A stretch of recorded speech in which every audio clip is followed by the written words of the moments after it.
O Jornal da Cultura começa e traz os seguintes destaques. Relator da reforma da Previdência no Senado quer manter o texto aprovado na Câmara. Fórum de Governadores defende uma proposta paralela para incluir estados e municípios na reforma. Empresário Ike Batista é preso pela segunda vez, agora por suspeita de atividades ilegais no mercado financeiro. Em resposta ao ministro do Supremo, Luiz Fux, ministro da Justiça, Sérgio Moro, nega a intenção de destruir gravações de mensagens obtidas por hackers. Reportagem da série Cidade em Movimento mostra hoje os riscos para o pedestre diante do trânsito intenso e violento. Eles é capaz de passar por cima de você. Estudo do painel de mudanças climáticas aponta que a forma como nos alimentamos está degradando o planeta. Em uma única operação policial, Estados Unidos prendem quase 700 imigrantes sem documentos, a maioria latino-americanos. Olá, boa noite. Boa noite. A presidente da Comissão de Constituição e Justiça do Senado avalia que serão necessários pelo menos 2 meses e meio para que senadores votem a reforma da Previdência. A CCJ começa a funcionar na semana que vem. O texto foi entregue hoje pelo presidente da Câmara. Na entrega do texto que modifica a Previdência Social, o Rodrigo Maia elogiou a participação dos líderes dos partidos aliados durante a tramitação na Câmara. E com muito orgulho eu venho hoje aqui entregar ao Senado Federal a proposta da reforma da Previdência. Já estou até com saudade dos debates. Eu não sei nem se eu vou te entregar. Eu quero agradecer em nome do Senado da República. Eu divido com todos os senadores. Nós teremos uma missão agora de terminar o serviço iniciado pela Câmara. Apesar da descontração no gabinete da presidência do Senado, nos corredores a discussão já começou. Vamos agilizar, vamos tentar trabalhar num curto espaço de tempo, mas nós não vamos atropelar. O Senado precisa ter a sua autonomia. O governo tenta atropelar o debate e de forma muito rápida aprovar o mesmo texto que veio da Câmara. A Comissão de Constituição e Justiça já recebeu a proposta de emenda constitucional da reforma da Previdência. A CCJ é a primeira etapa de tramitação aqui no Senado. Depois o texto segue direto para o plenário. Para a aprovação, são necessários 49 dos 81 senadores votando a favor da matéria em 2 votações. Um cronograma básico, regimental, de 60 a 70 dias é mais do que suficiente para darmos tempo para os senadores debater, colocar as suas posições e votar com a sua consciência. A primeira reunião da CCJ foi convocada para a próxima quarta-feira. São 27 senadores titulares e 27 suplentes. A partir de hoje, os parlamentares já podem protocolar pedidos para audiências públicas. O senador Tasso Gereissati, relator da comissão, foi o primeiro da fila. Se tiver que mudar alguma coisa, tem que ser o mínimo possível a reforma que veio. Isso é minha opinião. Que veio da Câmara é boa. O ponto que eu considero e que é um consenso praticamente aqui dentro do Senado é a inclusão de estados e municípios numa PEC paralela. Nesta semana, o coordenador do Fórum Nacional de Governadores, Ibanez Rocha, do Distrito Federal, afirmou que os 27 membros da entidade apoiam a decisão de uma PEC paralela. Associações de prefeitos também já defenderam a medida. Para este professor de Direito, a proposta de incluir estados e municípios em uma reforma da Previdência feita a partir do Congresso Nacional é constitucional. Para uma PEC ser inconstitucional, ela teria que estar modificando aí uma cláusula pétrea, ou seja, alterando algo que não seria passível de alteração. A Comissão Mista de Orçamento aprovou nesta quarta-feira o projeto da Lei de Diretrizes Orçamentárias de 2020. O texto prevê um reajuste do salário mínimo para R$ 1.040 a partir de janeiro do ano que vem. A proposta também reserva 3 bilhões e 700 milhões de reais para o fundo eleitoral das eleições municipais de 2020. Para ter validade, o texto da LDO precisa ser votado em uma sessão conjunta da Câmara e do Senado, para depois ser enviado ao Palácio do Planalto para sanção. Ainda não há previsão de quando o texto vai ser analisado no plenário do Congresso. A Organização das Nações Unidas faz um alerta. A forma como plantamos e como nos alimentamos estão contribuindo para o aquecimento global. E a conclusão de um estudo sobre mudanças climáticas divulgado hoje. Estamos utilizando os recursos do planeta em uma escala sem precedentes. O relatório foi elaborado por mais de 100 especialistas e divulgado em Genebra, na Suíça. A atividade humana ocupa mais de 70% de todo o solo do mundo e um quarto disso já está degradado. A agricultura também consome 70% de toda a água doce mundial. O alto consumo de carne é um dos fatores do aquecimento global. A pecuária precisa de mais terras para pastos e o gado produz gás metano, poluente. Os efeitos são preocupantes: perda de ecossistemas, redução da biodiversidade. Hoje, 500 milhões de pessoas já vivem em áreas que sofreram desertificação nos últimos 30 anos. Os cientistas lembram que para se conseguir manter o aquecimento global abaixo dos 2 graus, deve haver uma redução das emissões de gases de efeito estufa em todos os setores, incluindo um uso mais racional da terra e menor desperdício de alimentos e que as pessoas comam menos carne. Tem que passar a ser um modo de desenvolvimento com uma agricultura muito mais tecnológica, intensificada, utilizando muito menos área, liberando milhões de quilômetros quadrados para a restauração florestal e as florestas crescendo vão absorver uma enorme quantidade de gás carbônico da atmosfera, contribuindo para nós atingirmos essas metas. Desmatamento e desperdício de alimentos têm colocado em campos opostos ambientalistas e o agronegócio, setor que vem tendo um papel fundamental na sustentação do PIB brasileiro. Hoje, o IBGE anunciou que a safra do período 2018-2019 deverá bater recorde. Serão colhidos mais de 230 milhões de toneladas de grãos, 6% acima da safra passada. 3 culturas respondem por mais de 90% da safra: arroz, milho e soja. Parte da produção de milho e soja também é utilizada para ração animal. O empresário Eike Batista foi preso novamente hoje em uma nova fase da Operação Lava Jato. Ele foi preso em casa no Rio de Janeiro e levado para a Polícia Federal. Eike Batista é acusado de cometer crimes contra o mercado financeiro para manter o pagamento de propinas milionárias ao ex-governador do Rio, Sérgio Cabral, do MDB. A prisão temporária foi decretada pelo juiz Marcelo Bretas, a pedido do Ministério Público Federal. A Justiça também decretou o bloqueio de 1 bilhão e 600 milhões de reais das contas de Eike Batista e dos 2 filhos dele, Thor e Olim Batista. A defesa do empresário disse que a ordem de prisão é arbitrária, não tem amparo legal e que vai recorrer. Preso pela primeira vez em janeiro de 2017 e condenado a 30 anos de prisão, Eike Batista cumpria regime de recolhimento domiciliar noturno. Alexandre Nardoni, condenado pela morte da filha Isabela Nardoni, deixou o presídio de Tremembé, no interior de São Paulo, pela primeira vez depois de 11 anos. Ele foi beneficiado pela liberdade temporária para o Dia dos Pais, concedida aos presos do regime semiaberto.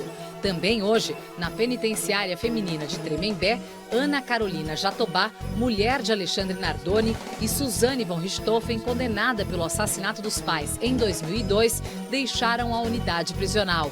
Outra que recebeu benefício pela primeira vez foi Elise Matsunaga, presa desde 2012 por matar e esquartejar o marido, Marcos Matsunaga. A seguir, vamos ter aqui na bancada os comentaristas, o educador financeiro Mauro Calil e o doutor em filosofia pela USP, Eduardo Wolff, editor do Estado da Arte, do jornal O Estado de São Paulo. E ainda, ministro Sérgio Moro diz que nunca pediu para destruir provas de inquérito que apura invasão de celulares por hackers.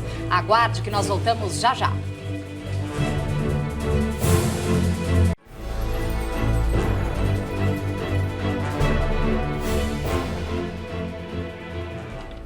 Estamos de volta com o Jornal da Cultura, agora na companhia dos nossos comentaristas, o educador financeiro Mauro Calil, fundador da Academia do Dinheiro, e o doutor em filosofia pela USP, Eduardo Wolff, editor do Estado da Arte do jornal O Estado de São Paulo. E lembrando que você pode mandar perguntas e fazer comentários pelo Twitter na hashtag Jornal da Cultura.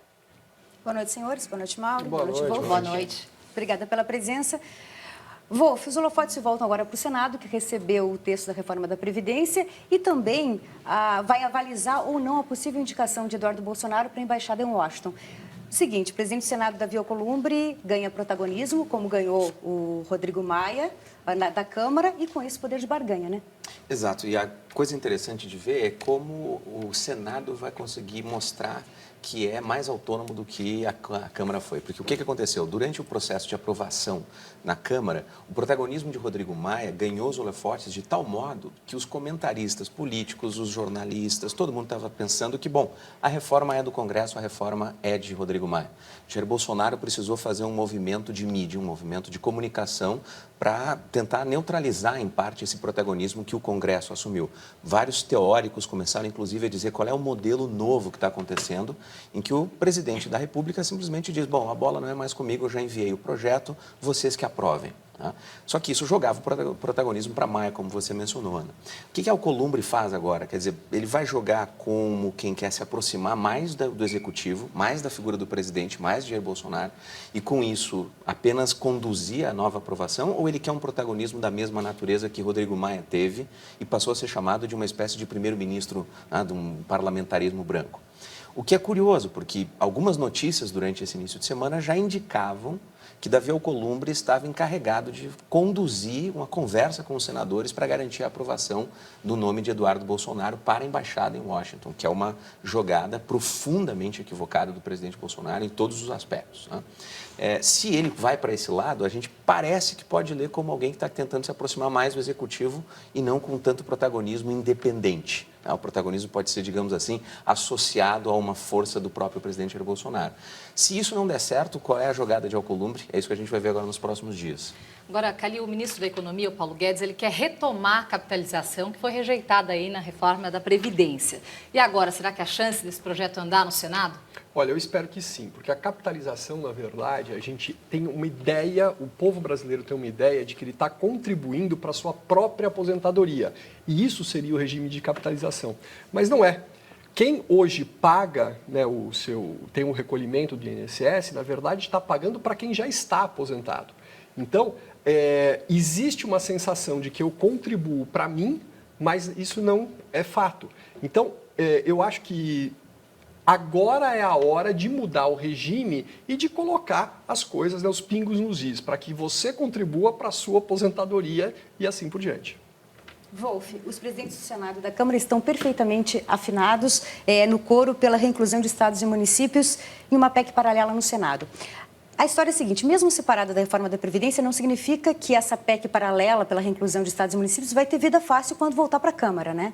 Eu acredito que não, porque justamente uma parte da ideia de separá-la, quando isso parte nas negociações da Câmara, é convocar estados e municípios, governadores e prefeitos para a responsabilidade do ônus político. Né? Quer dizer, você tem um certo ônus, ainda que o jogo da sociedade tenha mudado.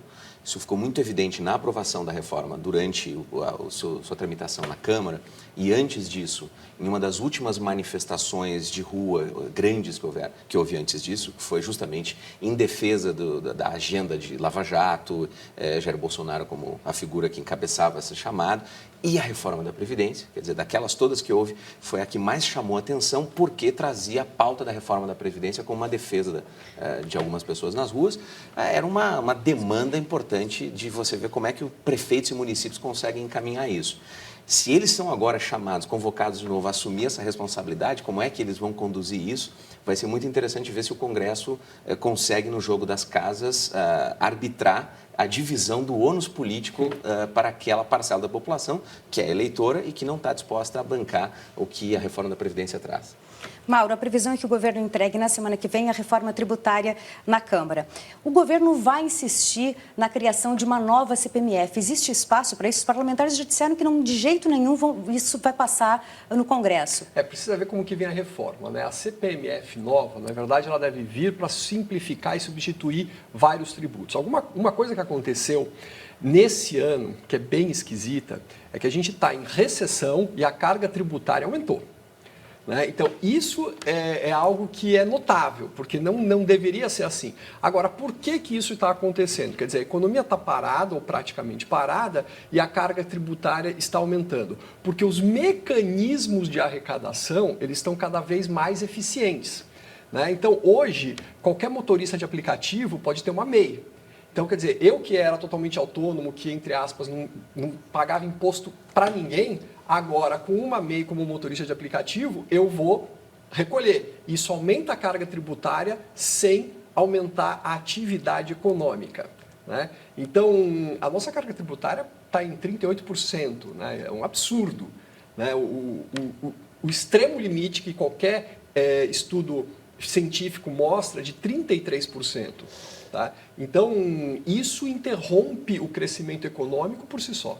Mas, para a gente concluir, existe espaço na sociedade para aceitar uma nova CPMF? Desde que haja uma simplificação, uma substituição de outros vários tributos, sim.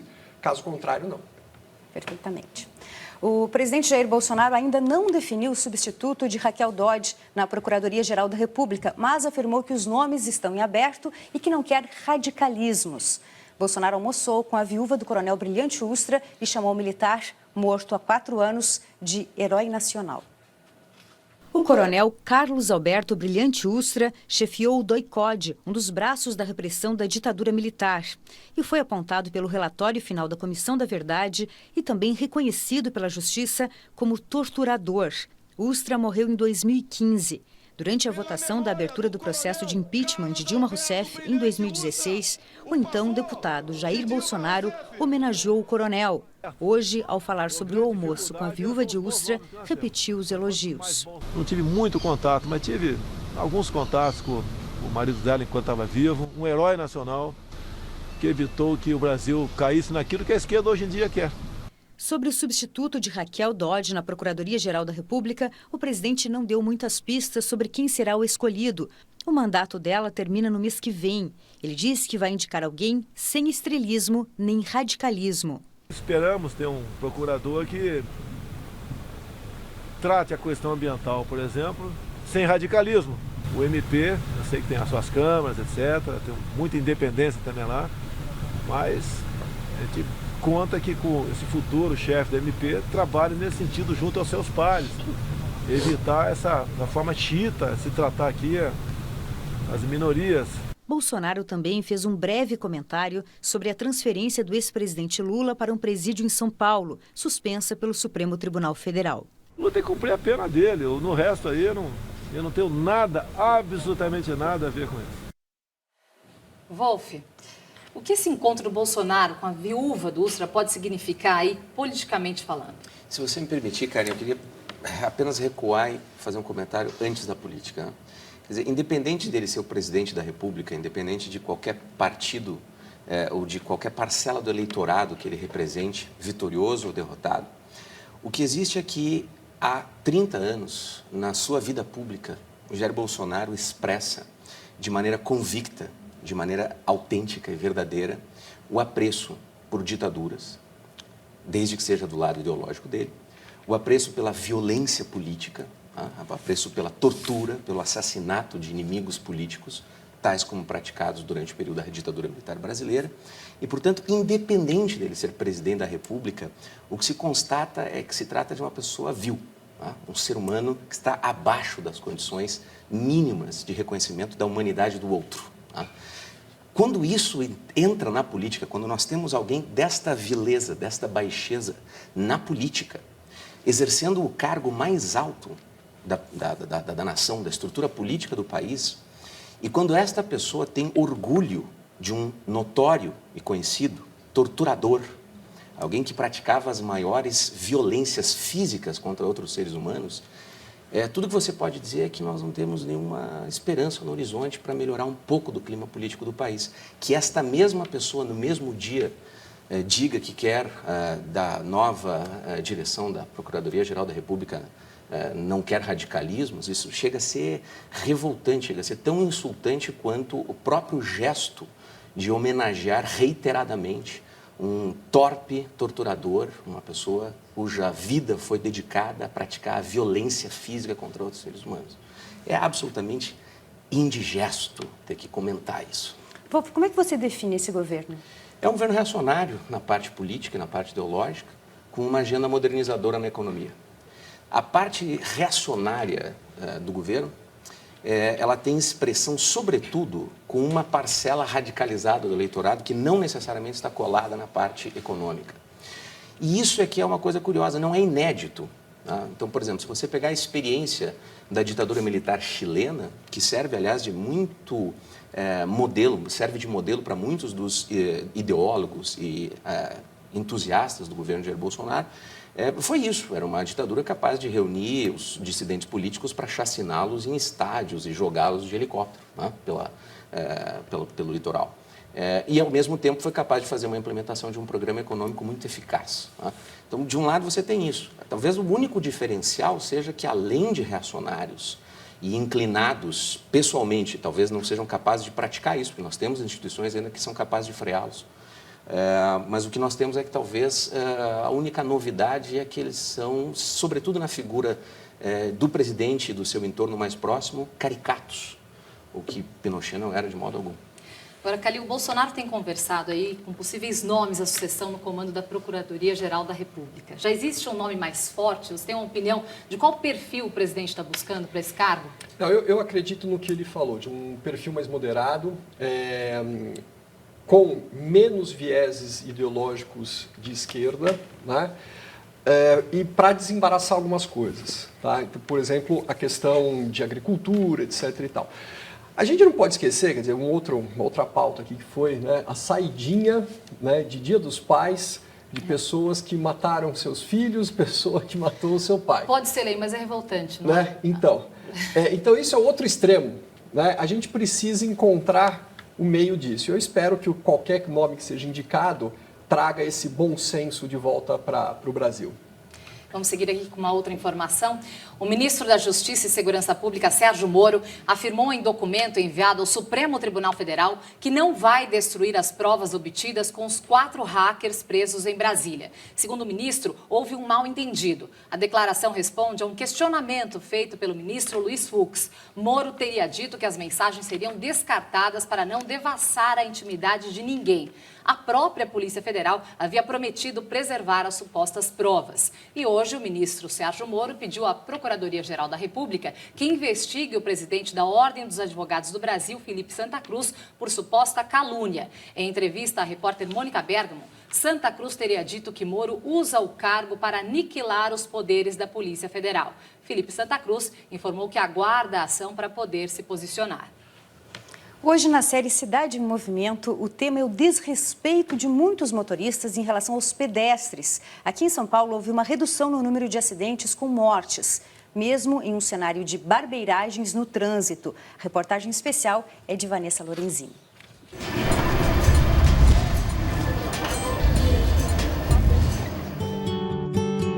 O carro passa em cima do canteiro e da faixa.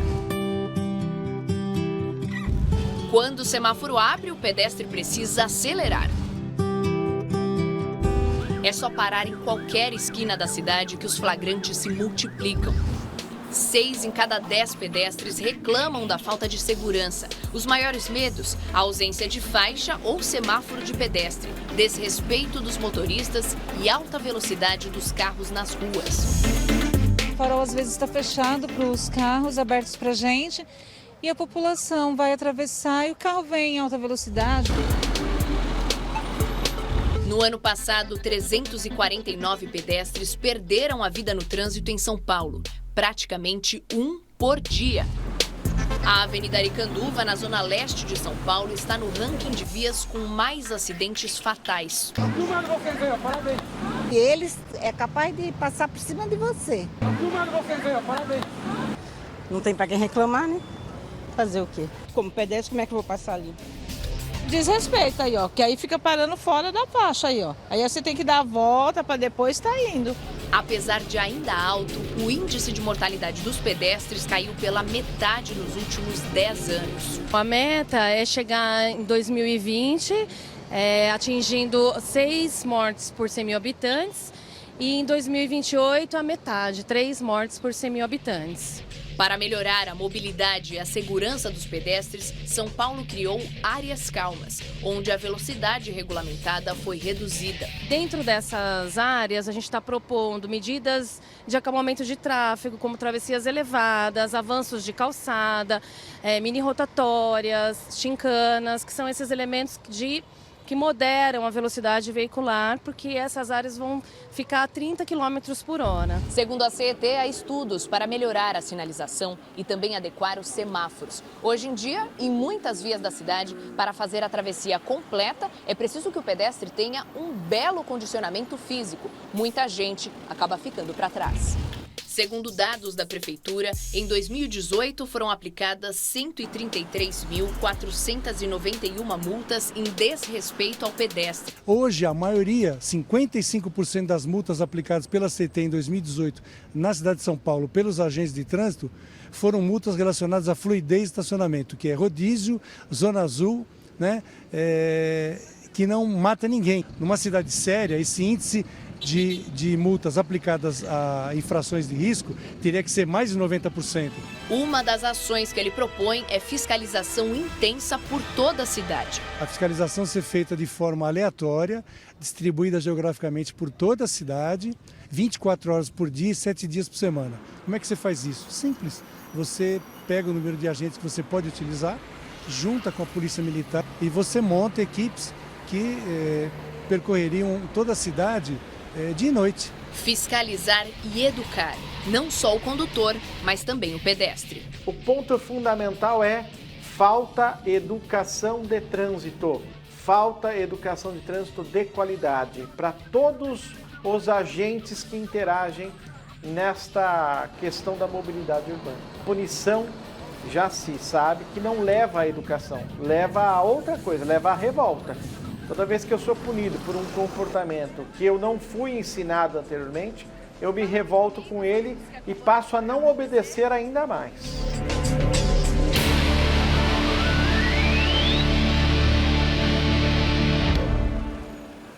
Amanhã o tema é transporte público, com enfoque nos ônibus aqui na capital paulista. Vamos falar agora uma coisa de números aqui com o Calil.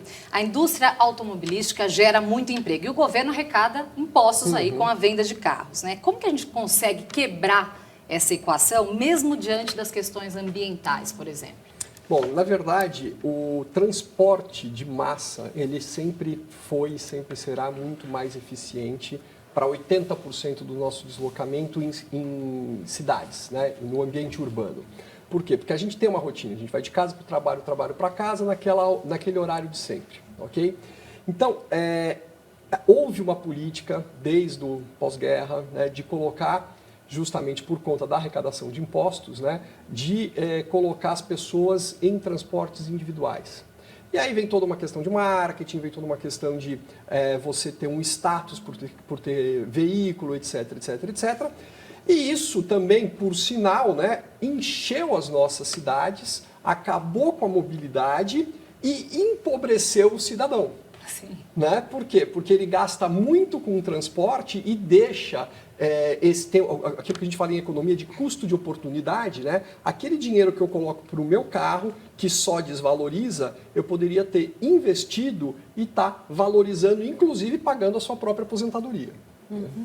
Voltando um pouquinho para a reportagem da nossa série, sobre o desrespeito às faixas de pedestre. Há quem acredite que tem que doer no bolso, que a punição corretiva ajuda a ensinar quem não foi devidamente educado. Qual é a sua opinião? Você sabe que eu tenho uma experiência que é reiterada para quem eventualmente passa alguma temporada ou vai a turismo, não importa, por algumas cidades europeias, normalmente as menores, sobretudo no interior, que é quando você está lá num horário do tipo 9 da noite, 10 da noite, a cidade está tranquila, vazia e o sinal para pedestres está fechado, não vem carro de lugar nenhum, então lá aquelas pessoas paradas, né? Você vê isso na Alemanha, em diversos países. E eu sempre, quando vejo isso, né, você mencionou ali, professor de filosofia, né? Eu sempre lembro de uma frase de um filósofo alemão, o Kant, né? Que falava sobre ter a lei moral dentro de si, né? Você faz aquilo porque sabe que é o correto e não porque tem alguma obrigação, algum medo de uma punição depois, né? De alguma forma, eu acredito que você só vai conseguir ter isso bem organizado na sociedade quando você tem, de fato, pessoas que sabem que aquilo é o correto a fazer. E isso se vale para os pedestres, como neste exemplo que eu mencionei, e, obviamente, muito mais por questões práticas do perigo, da letalidade e tudo mais, para quem está conduzindo, né? Então, você precisa fugir um pouco da expectativa de que apenas pelo meio da cobrança, da multa, da punição, ainda que isso seja talvez a etapa inicial para você iniciar um processo educativo, né? Mas é difícil, quando a gente vê a experiência do nosso trânsito, ela é assustadora, sobretudo quando a gente compara com outras experiências, assim, é bastante assustador. Bom, e aproveitando que nós estamos falando de mobilidade, será que vale a pena ter e manter um carro na cidade de São Paulo? Ou é mais vantajoso andar de táxi ou transporte público? No telão, nós temos alguns números de gastos envolvendo aí esses 3 tipos de transporte. E o Mauro Calil, que fez os cálculos, vai agora nos ajudar a entender. Para quem roda até 8 km por dia, os custos de um carro particular são de R$ 1.115 por mês. Já quem anda nesta mesma quilometragem de táxi vai gastar no mês quase R$ 618. Se o paulistano roda 16 km por dia, ele gasta quase R$ 1.167 por mês de carro e R$ 1.148 de táxi. Agora, quem opta pelo transporte público e usa o bilhete único mensal para ônibus e metrô vai gastar aí R$ 330, ressaltando que para o carro particular são considerados o valor do carro, em média R$ 50 mil, além do seguro, IPVA, licenciamento, estacionamento, gasolina, depreciação e manutenção. Mauro, você fez todos esses cálculos, né? Vamos fazer umas continhas, então.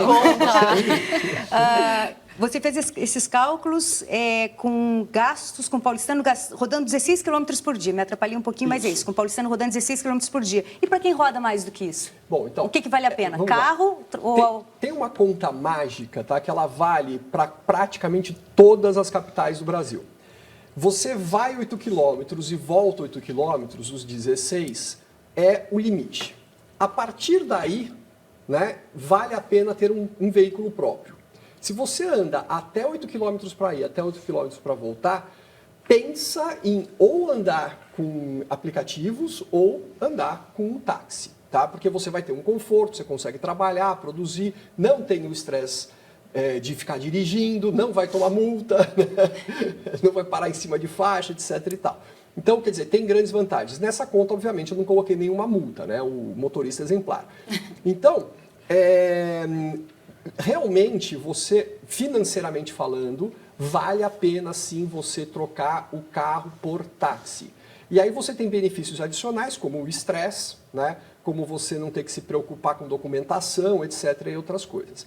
Agora, por outro lado, tem outras coisas que não cabem também na planilha, né? Então, quer dizer, se você tem um idoso em casa que precisa de atenção constante, se você tem crianças pequenas, né, ou adolescentes que você tem que sair de madrugada para levar em festinha, trazer de festinha, aí, obviamente, que você tem um outro tipo de tratamento que você tem que levar em consideração para ter o veículo. Numa conta aproximada, e a diferença entre carro, táxi, né, o transporte público, é de R$ 700, é mais de 70% do salário mínimo, não é muita coisa? Isso você está falando mensal, né? Isso. Então, quer dizer, muita gente fala assim, falta dinheiro, né? Sobra mês e falta salário. Então, nessa questão, você está falando assim, que você vai economizar R$ 700 na média anual, por mês, ok? E é 70% do salário mínimo, né? Um pouquinho mais até. Então, quer dizer, é bastante dinheiro. Pesa tá? no bolso do brasileiro. Pesa. E a questão aqui é que é um gasto invisível, né? Como você, no dia a dia, você só sente que você gasta gasolina e combustível, né? E estacionamento, você acha que não tem tanto gasto assim. No Espaço das Artes, uma data importante para a fotografia e para a música. A imagem da faixa de pedestres mais famosa do mundo completa hoje 50 anos. Ela é uma das capas que se tornou um ícone da época em que capas de discos tinham grande importância, antes da era da música digital. Difícil imaginar que essa faixa de pedestres em frente aos estúdios Abbey Road, em Londres, onde os Beatles gravavam seus discos, iria se tornar um ícone que hoje completa 50 anos. Eram 11h30 da manhã do dia 8 de agosto de 1969, quando Ian Macmillan fez o clique. Ele tinha apenas 10 minutos para fazer a foto que iria ilustrar a capa do que seria o último disco da banda mais famosa do mundo, lançado em setembro de 69. O disco está na lista dos 200 álbuns definitivos da história do rock, com clássicos como Let It Be e Here Comes the Sun. A capa chegou até a gerar algumas teorias da conspiração sobre os pés descalços de Paul McCartney e a roupa branca de John Lennon. Mas para os turistas que visitam Abbey Road, o que sempre interessou foi refazer, à sua maneira, a imagem dos 4 fabulosos Beatles atravessando a rua. Uma imagem que se replicou várias vezes hoje na comemoração da data por centenas de pessoas que se reuniram na mesma faixa de pedestres.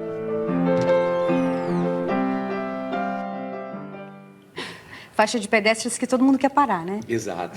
Tira uma foto, Essa de preferência. Ninguém avança, né? Veja a seguir, a inflação oficial do Brasil registra em julho a menor taxa em 5 anos. E ainda, após novas sanções americanas, presidente da Venezuela suspende negociação com a oposição. Os detalhes vamos mostrar em instantes, não saia daí.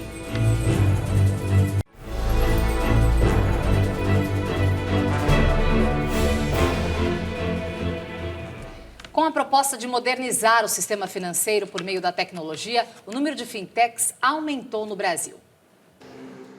Beatriz tem 25 anos e é designer. Há 1 ano e meio, decidiu migrar totalmente do banco tradicional para uma fintech. Muito mais prático. Então, tudo eu resolvo no aplicativo, não preciso ir para lugar nenhum, não preciso falar com ninguém. As fintechs são empresas voltadas para modernizar o sistema financeiro através da tecnologia, o que possibilita a criação de novos modelos de negócios. E atuam por meio de plataformas digitais. Por isso, atingem com facilidade o público mais jovem. São desenvolvidas para isso, para criar soluções inovadoras. Outro ponto muito importante é a desburocratização do sistema financeiro. Isso gera capilaridade de mercado e, claro, que a concorrência. As fintechs foram regulamentadas no país no início do ano passado pelo Conselho Monetário Nacional e têm caído no gosto dos brasileiros. Nos últimos 10 meses, o número de fintechs aumentou 33% no país. Saltou de 453 em agosto do ano passado para 604 em junho deste ano. Mas estas empresas ainda têm limitações. À medida em que elas aumentam a escala de atendimento e o volume de dinheiro transacionado, elas passam a responder como os bancos tradicionais. E aí elas têm uma série de exigências a cumprir que tornam mais caro o processo. Mauro, as fintechs têm potencial de impactar as taxas bancárias para pessoas físicas e também para pequenas empresas? Sim, isso já é uma realidade, tá? Tanto as taxas de empréstimo quanto aquelas tarifas que a gente paga por existir, né? Então, tem inúmeras fintechs, inúmeros bancos digitais que não te cobram tarifa, aquela manutenção de conta, etc., renovação de cadastro, né, que os bancos tradicionais cobram e ganham fortunas. Então, vale a pena realmente você abrir uma conta numa fintech ou em duas e fechar as contas de bancos tradicionais. Agora, quando a gente fala em segurança, as fintechs se equiparam aos bancos tradicionais? Essa é uma pergunta perigosa de fazer para um filósofo, né? Adorei. Muito acostumado a funcionar num sistema muito tradicional, assim, a gente já fica surpreso quando dá para fazer uma operação pelo celular, né? Mas eu acredito que, como o Mauro tem apontado, a gente até conversou antes ali, quer dizer, você tem uma grande modernização que aponta para segurança disso aí, com todos os processos, né?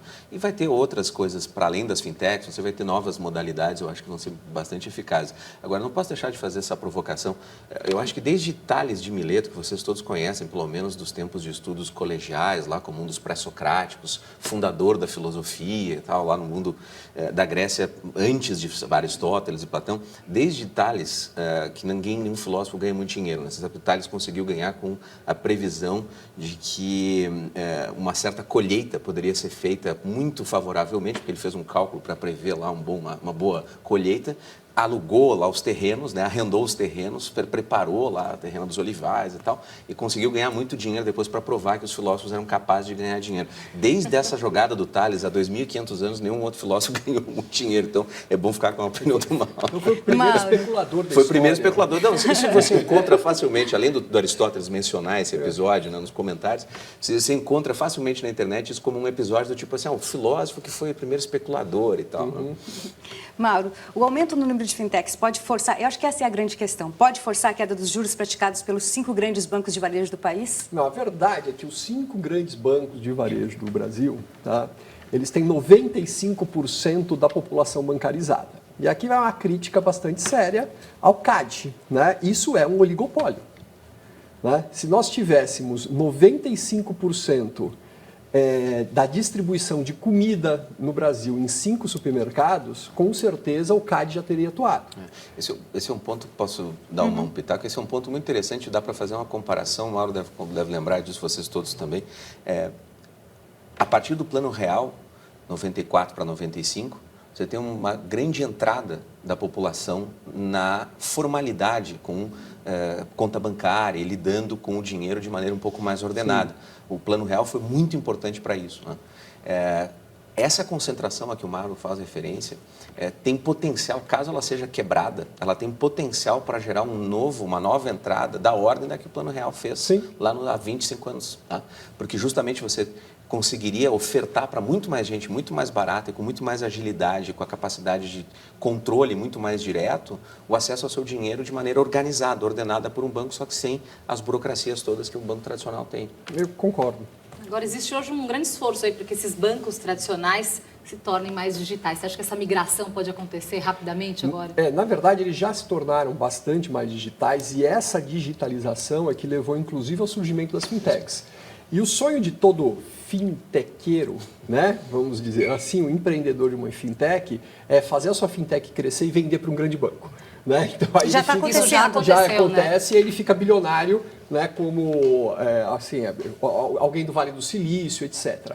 Tá? Então, todo sonho de qualquer empreendedor de uma fintech é fazer sua fintech crescer, aumentar a base e vender para um grande banco, e isso já aconteceu. E tem outro ponto também, a digitalização dos bancos é justamente porque eles querem diminuir custo também, esse é um outro lado, né? Exatamente. Então, na conta do banco, do comprador, qual que é? Bom, se eu pego aquela base gigantesca que tem tantos bilhões, eu perpetuo isso com um custo muito menor do que captar. Né? Então, vale quanto? Tanto. Assina o cheque e traz para cá. O Índice Nacional de Preços ao Consumidor Amplo, IPCA, ficou em 0,19% em julho. Segundo o IBGE, é a menor taxa em 5 anos. Com o resultado, o índice, considerado a inflação oficial do Brasil, ficou em 2,42% ao ano. E no acumulado em 12 meses, o IPCA recuou para 3,22%, abaixo do centro da meta do governo, que é de 4,25%. No mundo, o governo da Venezuela suspendeu as negociações com a oposição depois das novas sanções impostas pelos Estados Unidos. As reuniões com a oposição estavam previstas para hoje e amanhã em Barbados, no Caribe, e seriam mediadas pela Noruega. A decisão veio um dia depois de os Estados Unidos anunciarem sanções a indivíduos e empresas que negociarem com o Estado venezuelano. Representantes da oposição já estavam em Barbados e lamentaram o cancelamento das negociações. Pouco antes do anúncio, o presidente Nicolás Maduro afirmou que vai superar o bloqueio americano e ganhar a batalha. Esta batalha também la vamos a ganar. Mais cedo, milhares de seguidores do governo fizeram uma manifestação em Caracas, em repúdio às sanções. Nos Estados Unidos, filhos de imigrantes detidos em fábricas estão em abrigos improvisados em Forest, no Mississippi. Líderes da comunidade se uniram para levar os menores para uma academia. Ontem, 680 imigrantes sem documentos, a maioria latinos, foram presos em 7 usinas de processamento agrícola. Autoridades americanas disseram que esta pode ser a maior operação de fiscalização de imigrantes em um único estado. O governo do México anunciou hoje que 107 detidos são mexicanos. Wolf, enquanto Nicolás Maduro vocifera contra o imperialismo norte-americano, ele se aproxima cada vez mais de Moscou. Hoje ele deu preferência a uma empresa russa para explorar campos de gás na Venezuela. O apoio da Rússia e da China é que dá uma certa sustentabilidade ainda ao governo de Nicolás Maduro, né? É o que tudo indica, né? O governo de Nicolás Maduro é uma ditadura, né? Então essa é a primeira questão que a gente tem que deixar muito clara. Lidar com uma ditadura no plano internacional e no plano da diplomacia é muito difícil, né? Então, levando em consideração que o bloco de países da União Europeia, os Estados Unidos e outros países aqui na América Latina estão interessados em tirar a Venezuela dessa situação de calamidade humanitária e de uma ditadura violenta, assassina, com tortura, com tudo que vocês puderem imaginar, o que é melhor? Parecia que as coisas estavam se encaminhando para avanços com essas conversações mediadas internacionalmente, entre a ditadura de Nicolás Maduro e a oposição, alguns atores da oposição. No entanto, não é nada garantido. Afinal de contas, quem detém o poder ainda na Venezuela é o ditador Nicolás Maduro. E isso joga a situação para uma análise, para uma situação delicada, porque, à primeira vista, parece que a decisão de Donald Trump é extremamente radical e injustificada. Quer dizer, você tem uma negociação que pode avançar para algum acordo de transição de médio a longo prazo, nada de curto prazo, mas ao forçar novas sanções, a Venezuela sai dessa mesa de negociações, mas nada garantia que aquilo ia andar. Por outro lado, quando você olha o que está acontecendo com o Trump, ele tem um conjunto de ideólogos muito radicais da direita, alguns dos quais de extrema direita, que não têm interesse em uma saída muito negociada e acham que vão conseguir esgotar as opções de Nicolás Maduro justamente por essa questão financeira. Sofre mais a população, é claro, né? Porque o ditador, como a gente sabe por notícias que vão saindo, seus filhos e todo mundo, está todo mundo muito bem. Né? Riquíssimo. Exatamente. E quem banca essa situação politicamente no cenário internacional são justamente Rússia e China. Né? Não é apenas ali. A situação no Oriente Médio, a situação no leste europeu, a situação na Ucrânia, são todas situações que envolvem decisões de tomada de posições de Rússia e China como as grandes potências que disputam com os Estados Unidos assim, o comando global, né? Da economia e da condução política. Né? Então, esse é o cenário mais difícil agora. Agora, Calil, como que o Brasil deve agir nesse momento? Deve ficar apenas como observador ou se envolver? A gente tem uma fronteira física com a Venezuela e o nosso comércio é muito fraco. Tá? Eu acho que o Brasil tem problemas suficientes. Tá? Então, como já foi dito, teve gente que aventou a possibilidade de invasão militar na Venezuela. Quer dizer, um absurdo, uma coisa sem sentido nenhum. Né? Quer dizer, a gente sabe como começa, mas não sabe como termina. Então, eu acho que a gente tem que preservar a nossa fronteira e ponto final. Tá? A gente tem que dar ajuda humanitária para quem chegar aqui? Acredito também que sim. Né? Porque a gente está falando de algo muito maior do que só uma fronteira, do que só um comércio. A gente está falando de direitos fundamentais do ser humano. Né? Isso é algo muito maior. Então, e parar por aí. Tá? Porque a gente não tem força política e econômica para entrar nessa briga de China e Estados Unidos. Né? E veja a seguir, pesquisadores descobrem na Mata Atlântica um mosquito que emite luz azul. E cientistas da USP agora estudam as propriedades químicas desta descoberta. Nós voltamos já, fique com a gente.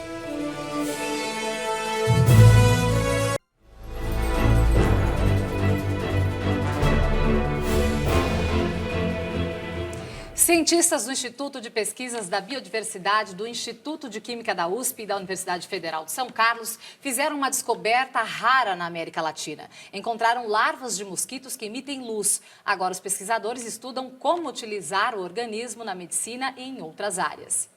Não é qualquer luz, é um azul emitido de 3 pontos, 2 na cabeça e 1 na cauda dessa larva de mosquito, minúscula, 2 centímetros. Foi encontrada na reserva Betari, em Poranga, no sul do estado de São Paulo. O local inspirou o nome científico. A região abriga unidades de conservação de Mata Atlântica, que registra a maior concentração do planeta de cogumelos que emitem luz. Um espetáculo de seres luminosos que brotam na floresta.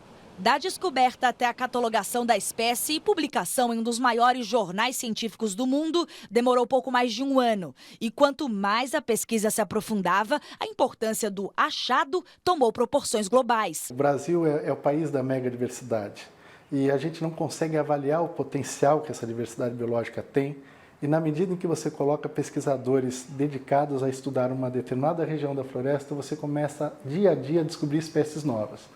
Nesta área pequena, de apenas 60 hectares, nós descobrimos mais de 10 espécies novas nos últimos 10 anos, sendo que esta teve uma repercussão muito grande pela raridade dessa espécie. A espécie existe no Japão, Nova Zelândia e Estados Unidos. E pela primeira vez foi encontrado na América Latina, em região neotropical. Uma grande novidade, uma outra evidência de que existiu um continente chamado Pangeia, que se dividiu em vários outros continentes, tá certo? Levando então uma ancestralidade biológica e química para esses vários locais.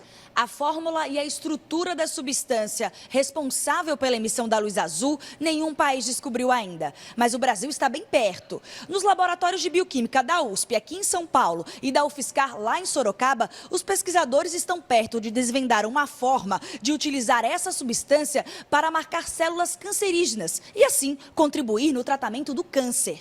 Estudar a proliferação de micro-organismos em seres humanos, determinar uma substância chamada ATP, que é a fonte de energia da célula, dá para ser usado em testes de ensaio de toxicidade, são usados também. Enquanto o professor estuda as propriedades químicas, pesquisadores continuam em campo para descobrir quais outros jeitos a natureza vai nos surpreender. Muito legal. Vamos ver agora no telão algumas mensagens enviadas na hashtag Jornal da Cultura. Já estão lá, Reginaldo Ferreira. Como pode indultar no Dia dos Pais assassinos de pais e filhos? Isso é um soco nos brasileiros. Que justiça é essa? O Carlos Atti. Boa noite, parabéns pelo jornal. Obrigada, Carlos. Sobre a matéria da Cidade em Movimento, eu gostaria de saber, na visão dos comentaristas, por que não apoiar para algumas profissões o trabalho em home office? São Paulo é uma cidade de serviços e muitos poderiam usar esta modalidade. Muito bem, bem observado. E o Rafael diz o seguinte, tenha o nome novo que tiver, CPMF, não. É a pergunta sobre se a sociedade está preparada para uma nova CPMF. Não, né, Rafael? Não. O que eu vejo aqui nessa questão da CPMF, né, na verdade, o que eu vejo algo um pouco maior do que a CPMF, né, porque a origem dela é realmente um imposto único, que era aquele imposto de 1% sobre todas as transações, e que na época resolveria todos os problemas. Agora, isso é tão simples que acaba com guerra fiscal, os governos têm que preparar a logística, tem que atrair empresas e consumidores de uma forma mais inteligente e menos monetária. Então, isso não pegou na época e surgiu só como um novo imposto. Eu também sou contra um novo imposto, mas se vier para simplificar e reduzir a carga tributária, eu apoio. Agora, o Reginaldo faz um comentário que seguramente, né, surgiu aqui durante o jornal, sobre essa hipótese de você tratar como justa uma decisão como a da Justiça Brasileira, que solta de tempos em tempos em saidinhas por Dia das Mães, Dia dos Pais, o Natal, os indultos que estão previstos, né? E isso revela uma coisa muito interessante.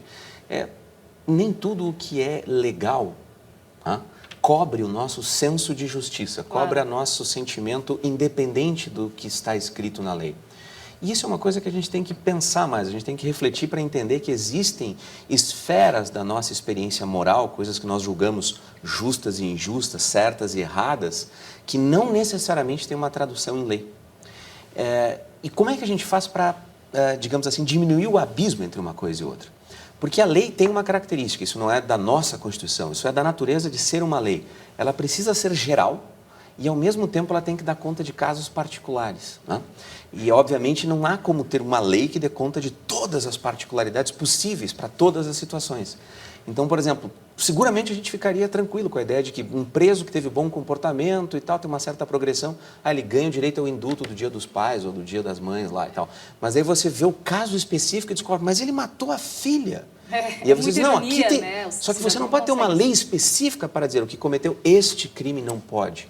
E são nessas zonas que a nossa reflexão, se você me permitir aqui o comentário corporativo, a reflexão filosófica faz um pouco de sentido. É sobre isso um pouco que a gente tem que aprender a refletir filosoficamente. E vale a observação que ele recebeu o direito de passar o Dia dos Pais com os filhos que sobreviveram a ele. Exato, o que é muito peculiar também. Nós agradecemos a presença do educador financeiro Mauro Calil e do doutor em filosofia pela USP, Eduardo Wolff, editor do Estado da Arte do jornal O Estado de São Paulo. Muito obrigada, senhores, e até a próxima. Muito obrigado, prazer. E nós terminamos essa edição do Jornal da Cultura com as imagens que viraram notícia hoje. E não se esqueça de acessar o nosso canal no YouTube. O endereço é youtube.com/jornalismo-tv-cultura. Muito obrigada pela companhia e até amanhã. Um ótimo final de noite para você. Até amanhã.